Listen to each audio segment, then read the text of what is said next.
congressional debate today. Freshman Republican incumbent Leonard Lance faced off against Democratic challenger Ed Potosnik.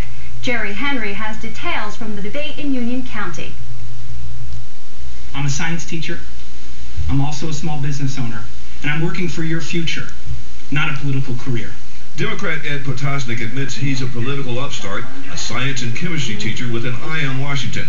He's hoping to paint Congressman Leonard Lance as a career politician who has no business experience and accepts big corporate money. There are far too many career politicians in Washington like my opponent, who are more concerned with winning their next re-election, more concerned in making sure they do the right thing for our families and our businesses.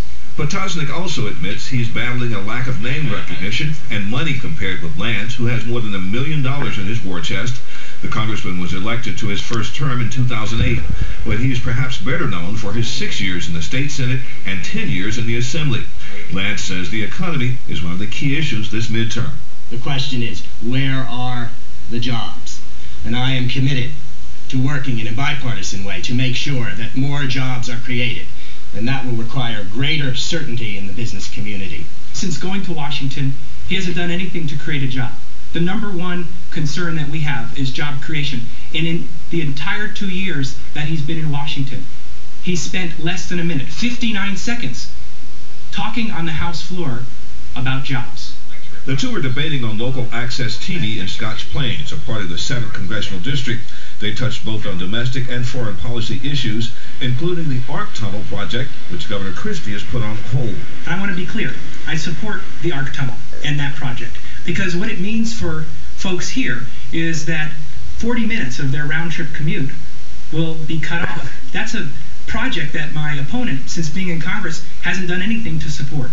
And in fact is supporting the governor on this to can it. Mr. Potosnik mischaracterizes my position. What I have said is that I favor the governor's review of the ARC Tunnel, and I certainly believe that we need to review it for the following reason.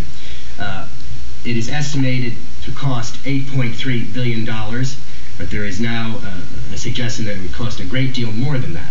Lance says he expects Republicans to regain control of the House this November, dismissing his challenger as the typical Democrat.